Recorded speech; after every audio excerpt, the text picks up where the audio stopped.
एक समय की बात है। भगवान हनुमान जी पृथ्वी लोक में एक साया देखकर बड़े अचंभित हो जाते हैं।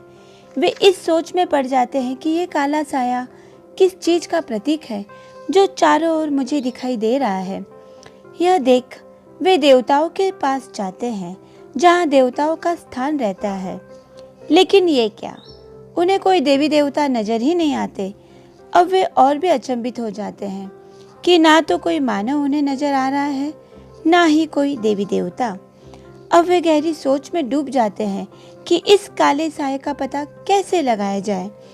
बहुत सोच विचार करने के बाद उन्हें ऐसा लगता है कि अब देवाधिदेव महादेव ही ये बता सकते हैं कि संसार में यह क्या विपदा आई है जो सभी देवी देवता तक अपना स्थान छोड़कर कहीं चले गए हैं। भगवान हनुमान जी अब देवाधिदेव महादेव के स्थान पर पहुंचते हैं। तो दोस्तों, अब आप मुझे बताइए, महादेव का ऐसा कौन सा स्थान है जो पृथ्वी लोक पर है? जी हाँ, आप जाने गए होंगे मानसरोवर कैलाश पर्वत, जहाँ हमारे महादेव, हमारे भोलेनाथ बसते हैं। अब हनुमान जी वहाँ पहुँच जाते हैं, लेकिन ये क्या, वहाँ मानसरोवर कैलाश पर्वत पर क्या देखते हैं? उन्हें महादेव यहाँ भी नजर नहीं आते। अब वे और परेशान हो जाते हैं। तब अचानक भोलेनाथ वहाँ प्रकट हो जाते हैं और बजरंगबली को तत्काल दर्शन दे ही देते हैं और कहते हैं, हे अंजनी के लाल, आप चिंतित ना हो। यह काला साया कली नाम से जाना जाता है।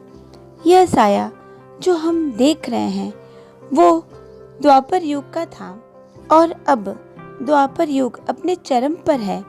इस द्वापर युग के जाने से ही कलयुग आएगा और इस युग का आना निश्चित है, क्योंकि यह ब्रह्मांड की रचना का एक क्रम है।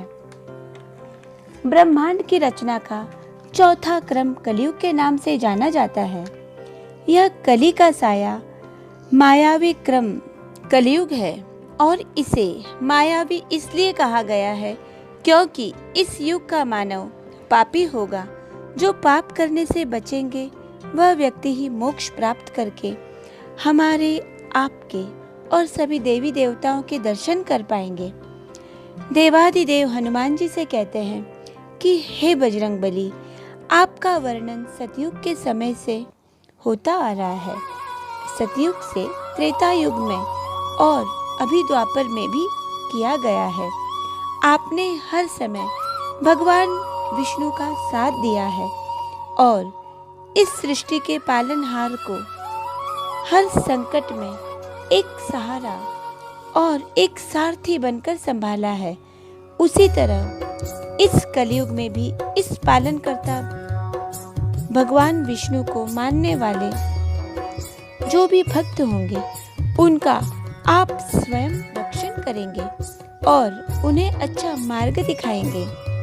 यदि कोई पाप के रास्ते पर चले भी जाता है और वो इंसान आपके चरणों में आ जाए तो उसे भी आप मोक्ष प्राप्ति का वरदान देकर सही मार्ग पर ले आएंगे।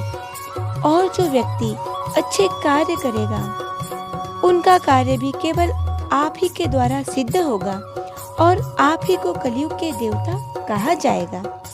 इसीलिए तो कहा जाता है कि हनुमान जी संकट हरता है, संकट मोचन है। यह छोटा सा संवाद हनुमान जी और देवाधिदेव महादेव के बीच हुआ। इस कलयुग में हनुमान जी ऐसे भगवान हैं जो तुरंत भक्तों की प्रार्थना सुनते हैं और उन्हें सही मार्गदर्शन देते हैं। बोलिए हनुमान जी की जय।